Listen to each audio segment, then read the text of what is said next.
After the sunny day, and we meet you at the cemetery gates. So, the Smith song, just recording news here, just recording news from Sunday. I don't know what's going on. I don't know what's going on. Let's find out what's going on. But I have some other news.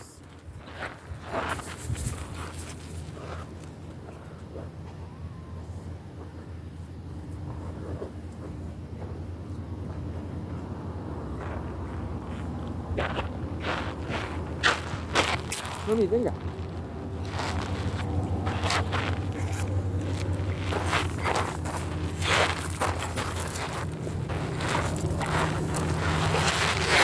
I have some news from Harvard something, but all that literature I don't think is so important, you know. This business literature. Business literature is not so. Let's read just once, just one. Just 1 second.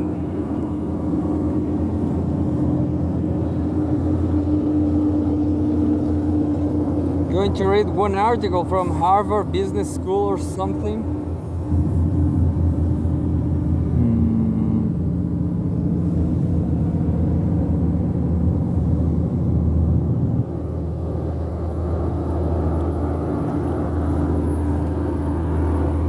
Just 1 second. So, garbage day, garbage time. It's been a long time. Harvard Business Review. I saw some posts from them. I never searched for them. They just sponsor all these articles on my timeline. So here we are, 1 minute ago. Harvard Business Review. What the recruiters, potential colleagues, and supervisors you met most want to know is what kind of person you are and how you can contribute to the operation. The article says how to answer what are your strengths and weaknesses. I'm going to share it anyway. This Facebook page is not doing so well. Just 12 people like it, but yeah, let's read some business literature, marketing literature from a market world. Job interviews. How to answer, quote unquote, what are your strengths and weaknesses, by Joel Schwarzberg. This is far too old. It's from May 2nd from last year, 2023. 2 years ago, 2023. So that's why I'm not sure about reading all this. It's just too old, but here we go. Summary. Don't take common interview questions lightly just because they are predictable. Under-preparing for them can make the difference between moving ahead and moving on. One question that often comes up: what are your strengths and weaknesses? In this article, the author outlines clear steps for how to describe your strengths and weaknesses, along with sample language to use as a guide. Some questions come up again and again in job interviews. At the top of the list, quote unquote, tell me about yourself. Why do you want to work here? And what are your greatest strengths and weaknesses? You can listen to this article in 10 minutes. Let's test. Oh.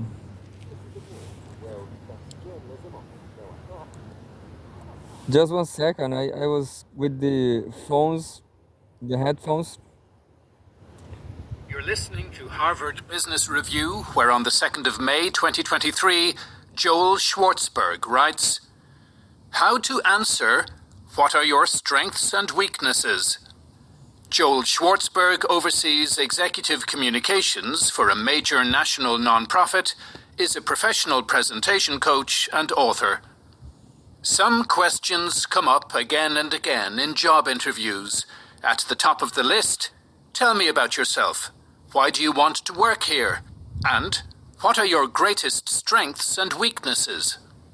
The strengths and weaknesses question may seem like the easiest of the bunch for job seekers to answer, given the classic responses associated with each. My strengths: creativity, problem solving, collaboration. My weaknesses: perfectionism, I work too hard, I care too much. Though these answers may be true, they may also come across as trite and unoriginal. I think it's hypocrisy, Working too hard is just bullshit, That's nonsense, like bullshit, because working too hard, such a great problem, isn't it? But just hypocrisy, cynicism. That's cynicism, because I'm not sure if there's still employers in this world, but the employer will love you if you will love I don't remember, a tirelessly worker, a slave, a perfect slave. Original, even scheming. That reaction may be perilous because job number one in a job interview is standing out and job number two is sounding honest. In this article are tips and examples to tackle this popular interview question in a way that leaves an original, authentic, and meaningful positive impression. It's best to prepare 2 answers for each question, even though you'll probably only use one. When you share your personal strengths in an interview, the conversation is still as much about their needs as your abilities, so follow these rules to ensure your skills come across as not only impressive, but relevant, distinct, and proven. First, focus on a strength that is listed in the job description. There's no need to guess what superstar qualities they're looking for. It's all there in black and white. Look for the attributes listed under the Preferred Qualifications or Required Skills section of the job description. Second, reframe the skill to make your response as specific as possible. Here are a few examples of generic strengths with their more descriptive counterparts. Communication skills can become public speaking and presentation skills. People skills can become team management skills, and video skills can become video production and editing skills. Another rule is, once you pick your strength, practice expressing it in 4 parts. First, the strength. Second, a real-life example of that strength. Third, an impact of that strength. And fourth, how much you enjoy leveraging that strength. Try to incorporate most or all of those elements within your answer, so you're not just saying a word, you're making a point. You're making a point, yeah. So it's interesting, isn't it? Let's try to remember naming the strength. Oh, I just forgot. And then set an example, and then the third one is what it was interesting, telling how this situation, what happened, how was the impact. When you put it all together, it should sound like this. I know a lot of people are afraid of public speaking, but I really like it and often use my speaking experience to support team projects. For example, last week I presented our new customer service portal to a prospective client, and they signed up immediately. I also get a lot of personal fulfillment from helping my colleagues with their presentations. It could also sound like, I love project management because I enjoy solving problems in an organized and collaborative way. For example, I recently managed the planning, testing, and launch of a new product line, which came in on time and under budget. I love helping teams manage all the moving parts and multiple deadlines of a big project so they can focus on their deliverables. Another sample answer is, I think my greatest strength is team management. I really enjoy working as a team and leveraging everyone's unique skills and perspectives on a project, while at the same time having fun and maintaining a manageable work-life balance. One of my proudest moments was winning a Team Appreciation Award earlier this year. This second was better. Honestly, I really enjoy doing my part to help everyone do their best work. Was better. The key to sharing. I guess my answer will be, I like people. I like to new productive people. The question is, in neoliberalism, there's just resentment and few job opportunities. So I guess in capitalism in general, there's very low production rates. People are just too unemployed. People is just too junky and unemployed. Yeah, so people are always vagabond, and that's it. So honestly, in my opinion, when you see somebody specializing on anything, even a junkie, when he knows something about drugs, let's say what kind of drug is better than other, and what are the effects on the body. Well, a junkie like that, any bad experience, even a bad experience, can be important, it's very important, I guess. I'm just saying, because there's a lot of junkies in Chile. I'm just making this channel. I have this channel. For now, it's just a secret channel, but it's a new channel, Junkie Greetings. And I have 4 videos now from a woman I knew, Macarena from Viña del Mar. She knows a lot of things, I guess. Maybe it's all lies, but who knows? Sharing your greatest weaknesses in an interview is to be authentic, but not self-sabotaging. An interviewer may remember your weakness and hold it against you, even subconsciously, so you need to limit and mitigate any potentially harmful impressions. These tips can help you respond both responsibly and protectively. First, reimagine weakness as a challenge, even replacing the word weakness with challenge in your answer. This removes some of the injurious sting of weakness and makes shortcomings seem more fixable, because a weakness implies more permanence than a challenge. And choose skills that are easily correctable through training or commitment. Work skills like data analysis, presentation skills, or software expertise are typically learnable, and interviewers understand that. But behavior challenges like being impatient, disorganized, or insecure may seem like personality flaws that are harder to overcome. You should also avoid cliches. Stay away from overdone examples like perfectionism and being a workaholic, as well as weaknesses that are just strengths in disguise. For example, sometimes I work too hard, or research too much, or consider too many ideas. To respond responsibly and protectively, choose a challenge that is not core to the job's responsibilities. While your strengths should match skills highlighted in the job description, your challenges should steer clear of those skills. Simply put, you don't want to be weak where the job needs you to be strong. And, once you pick a challenge, practice expressing it in 3 parts.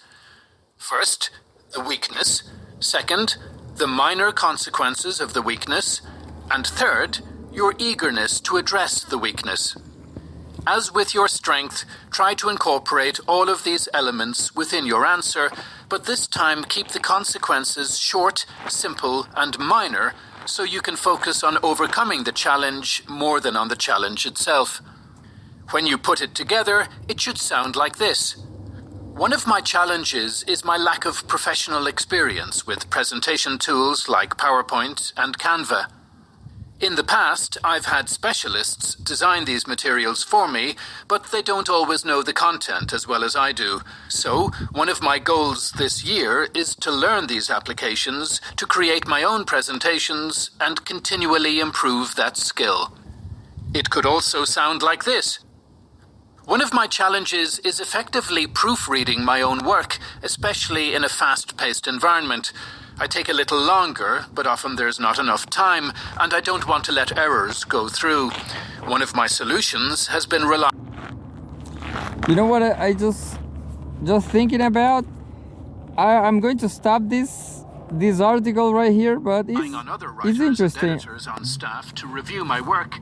I mean, it's just 2 minutes ahead. I was thinking about right here in Valparaíso, in these both cities, Viña del Mar and Valparaíso, there's a huge problem of infrastructure. We have the coastline is very deteriorated, so we badly need some Chinese entrepreneur, civil constructor. That's it. I don't remember. Constructor. There's a name for that. But, and I just remember that I was reading, as usual, news from the left, from the BRICS, and China will do this Shanghai port, and we definitely could make Macarena Ripamonti, and who else? I don't remember. Camila Nieto, the Valparaíso mayor. They definitely should call the Chinese people to make good business, good constructions, because let me tell you, there's a yacht club here in Valparaíso, a yacht club. Actually, it's in Viña. Yeah.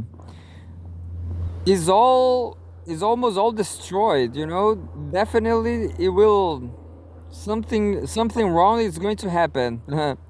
Something very wrong is going to happen in Cappuccino Bridge, Puente Cappuccino, because it's very deteriorated, in the yacht part, the yacht club. So just like that, we are going to lose the way, there will be no way to walk, no way to ride a bike.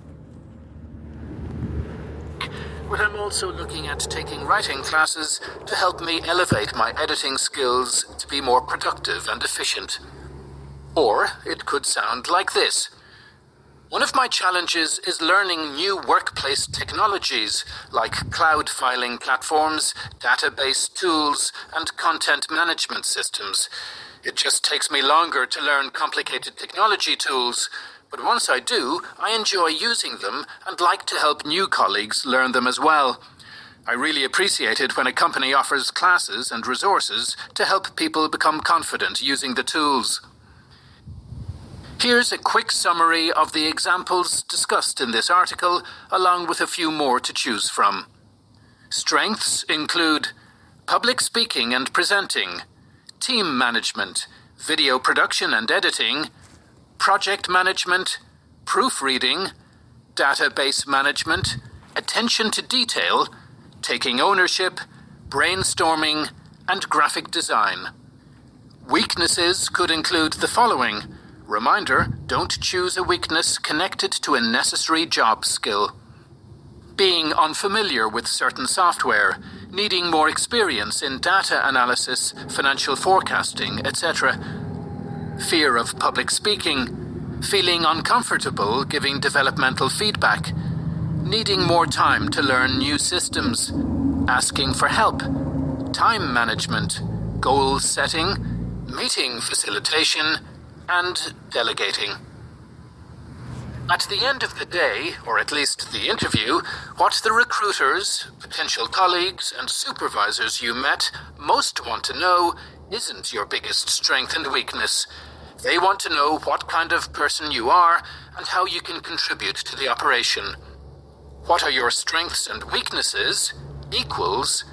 Are you the kind of person who can enhance the team and its work? Be honest about your abilities and take advantage of opportunities to improve and grow.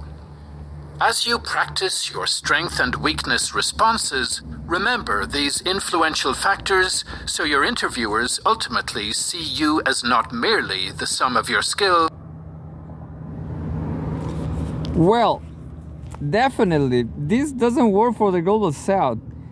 Global South doesn't have both during the interview and well beyond. You are listening to Harvard Business Review, where Joel Schwartzberg writes, Yeah, the question is, what are Chile, your strengths Chile, and weaknesses? This Chile article was is published a on the weak 2nd country of from the May. Global South. Chile is a weak country from the Global South.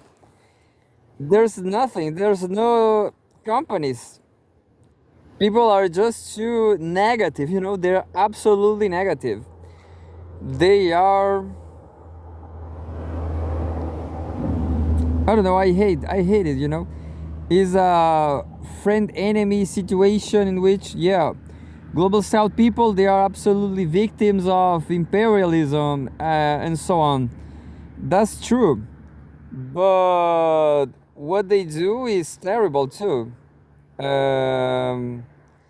They are terrible people. The job market, the job environment, the workplaces, terrible. Yeah, so it's interesting. I'm going to listen more. I'm going to listen just one more. I guess this is being 15 minutes, I guess. Oh no, it's far too. I'm going to listen in again. Oh, there's no way to listen in. No way to listen in.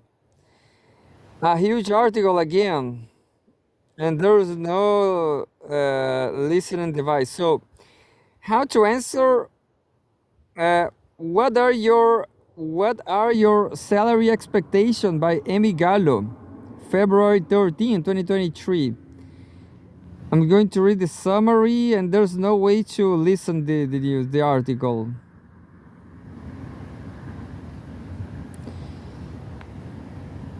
Summary. There are many interview questions that inspire dread in an interviewee from quote unquote, what's your greatest weaknesses, to quote unquote, tell me about yourself.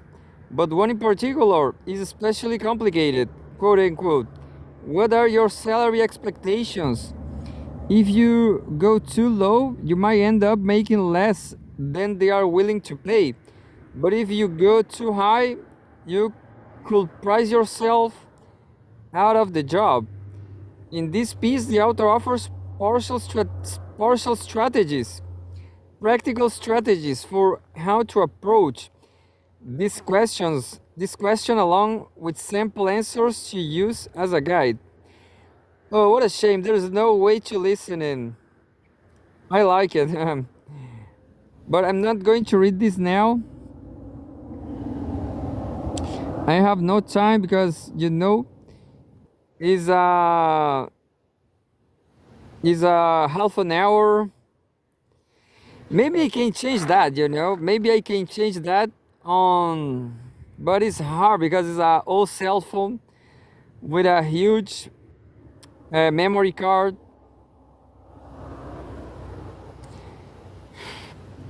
What causes inflation? This is interesting.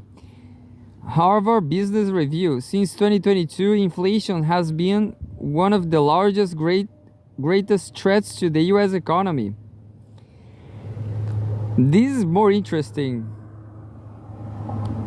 Let's hope to listen it. From the robot. Hey robot, tell us what's going on. And no reading. Well, this is far older. December 2022. Walter Frick. What causes inflation? Economics. This is interesting actually. Summary. What causes inflation? There is no one answer, but like so much of macroeconomics, it comes down to a mix of output, money, and expectations. It comes down to a mix of output, money, and expectations. Supply shocks can lower an economy potential output, driving up prices, and increase in the money supply can stoke demand, driving up prices, and the expectations of inflation can become a self-fulfilling cycle as workers and companies companies demand higher wages and set higher prices.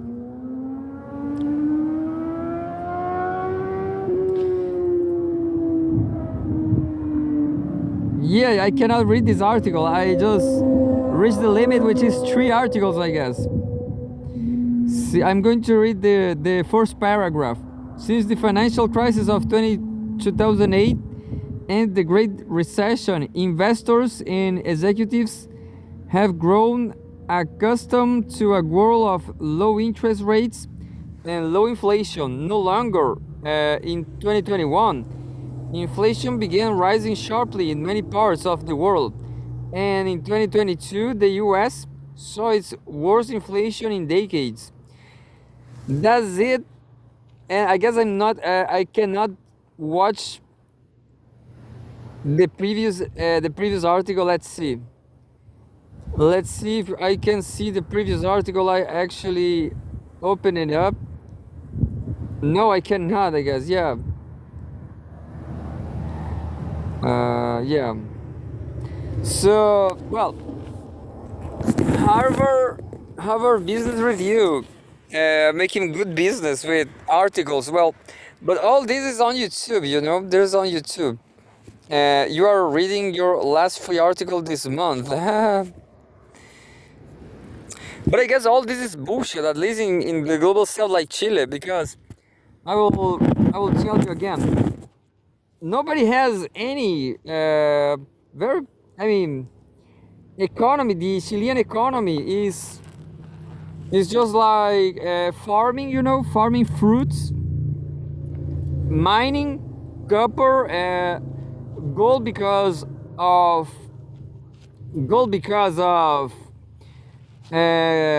copper mining. If you mining copper, you will have gold too. And that's it, that's Chilean economy, just copper and fruits. And well, I hate this country, I hate this fucking country from global south. Everybody's terrible, everybody's lazy. There's a lot of junkies, you have to know the junkies because there's a lot of them. A lot of junkies. And well, the junkies are not, let me tell you this, junkies are not bad people, but it's the only way to there's nothing to do, just using drugs. That's it.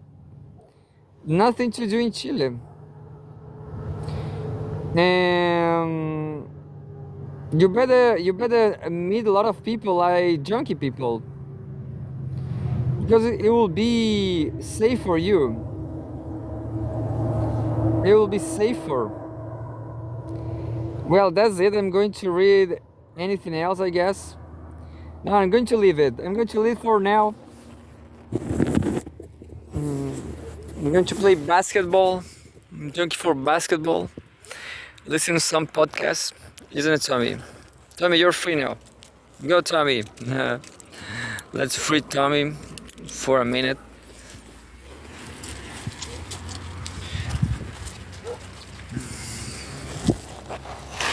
So yeah, so Brazil is not great neither, you know. Brazil, they are crazy too. I mean, Chileans are rats. Chileans are rats, and Brazilians are dogs. That's why I will take Tommy to Brazil. And well, after going to Brazil, I'm going to ask Chilean authorities to leave me go with these dogs. Don't, because you have to pay for dogs, you know. If you cross the border, Chileans ask you for money. I mean, this is a fucking country with nothing for nobody. They just ask you for more money. And they want more money to... What the hell they want, you know? To abandon dogs in the frontier.